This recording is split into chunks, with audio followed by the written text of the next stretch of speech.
देख लिया आपने अपनी चुप्पी का अंजाम। आप ना कहना कब सीखेंगे अजय? कब समझेंगे इस बात को कि आपके सीधेपन का सब फायदा उठाते हैं? अब देखिए क्या हालत हो गई है कार की।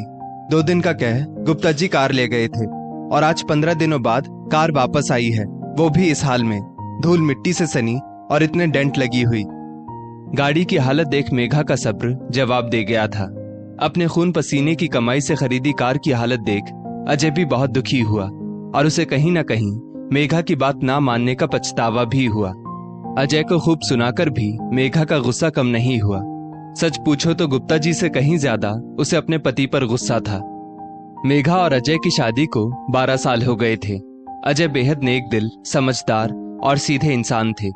शादी के शुरू के दिनों में मेघा को अपने पति के ये गुण बहुत पसंद आए थे, लेकिन समय के साथ इन्हीं गुणों ने मेघा को सिरदर्द देने में कोई कसर नहीं छोड़ी थी। घर परिवार हो या दोस्त रिश्तेदार, सभी अजय के स्वभाव से परिचित थे और वे इस बात का खूब फायदा भी उठाते। कभी किसी को पैसों की जरूरत पड़ जाती तो कभी किसी चीज की, सब अजय से ही मदद मांगते, लेकिन ना कभी वो रुपए लौटाते ना अजय मांगता। इसका नतीजा ये था कि सेविंग्स के नाम पर अजय के पास कुछ नहीं था। वैसे ही बड़े शहर में बच्चों के साथ साथ खुद के भी ढेरों खर्च थे। ऊपर से अजय की दरियादिली देख मेघा के माथे पर बल पड़ना स्वाभाविक था। मेघा जब अपने ससुराल जाती तो वहां भी अजय के घर वाले अपनी डिमांड अजय से ही पूरी करवाते। कभी बच्चों को महंगे खिलौने चाहिए होते तो कभी भाई को मोबाइल और ब्रांडेड कपड़े चाहिए होते, जबकि परिवार में सब कमाने खाने वाले थे।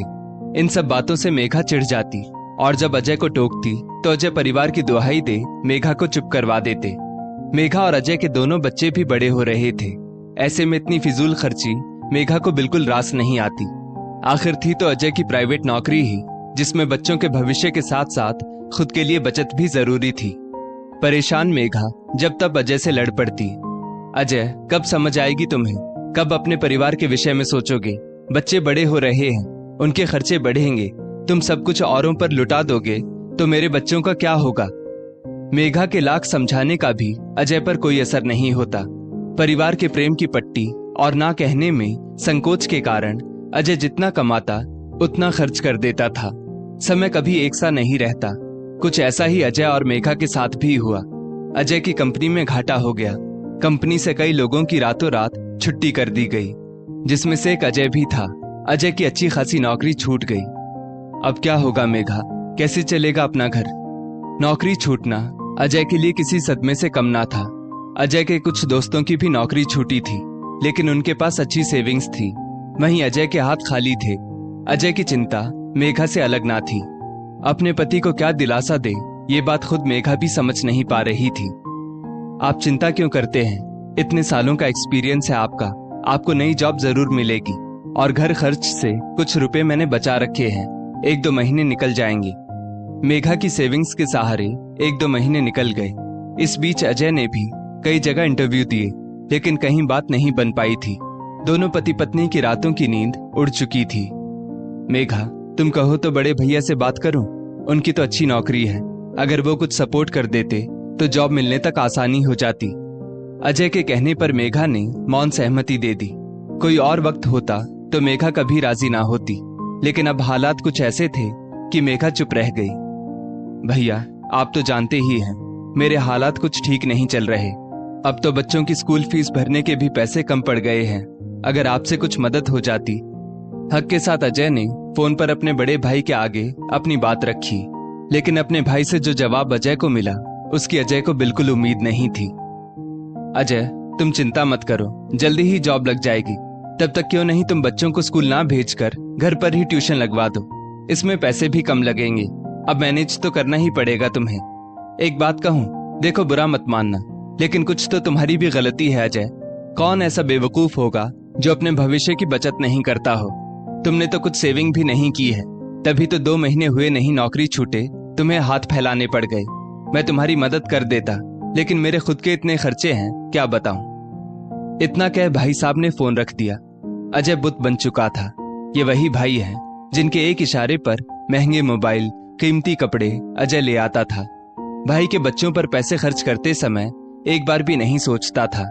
आज उसी भाई ने सब जानते हुए भी इस कठिन समय में उससे मुंह फेर लिया था। किसी ने सही कहा है कि लोगों के असली चेहरे बुरे वक्त में ही दिखते हैं। आज ये बात अजय के लिए सही साबित हुई थी। अब तक जिन रिश्तों को अजय सबसे बड़ी पूंजी समझ रहा था, वो तो खोखले निकल गए थे। अजय के कुछ कहे बिना मेघा सब समझ चुकी थी। हिम्मत रखिए अजय, सब दिन एक से नहीं रहते। जब अच्छे दिन नहीं रहे तो बुरे भी नहीं रहेंगे। आप गाड़ी बेच दीजिए, कुछ पैसे आ जाएंगे। जब तक जॉब नहीं लगती, मैं भी बच्चों को ट्यूशन देना शुरू कर देती हूँ। देखना, जल्दी ही हमारे अच्छे दिन लौट आएंगे। मेघा के साथ और हिम्मत से अजय को भी हिम्मत मिल गई। गाड़ी अच्छी कीमत पर बिक गई। दोनों पति पत्नी ने गृहस्थी की गाड़ी और भार आधा आधा बांट लिया। जल्दी ही अजय को नौकरी भी मिल गई और घर के हालात भी पहले जैसे हो गए। लेकिन इन सब के बीच अजय को भी एक बड़ा सबक मिल चुका था। अपने और अपने बच्चों के भविष्य का हमें खुद सोचना पड़ता है। हम चाहे किसी की कितनी मदद कर दें, लेकिन उनसे ये कभी उम्मीद ना करना कि वो भी हमारी मदद करेंगे। अपने पति में आए बदलाव को देख मेघा भी खुश थी। चाहे देर से ही सही, बहुत परेशानियों के बाद ही सही, अजय समझ चुके थे कि जिंदगी खोखले रिश्तों से नहीं चलती।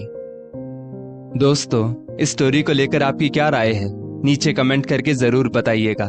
और ऐसी ही और भी बेहतरीन वीडियोस के लिए हमारा पेज जरूर फॉलो करें। धन्यवाद।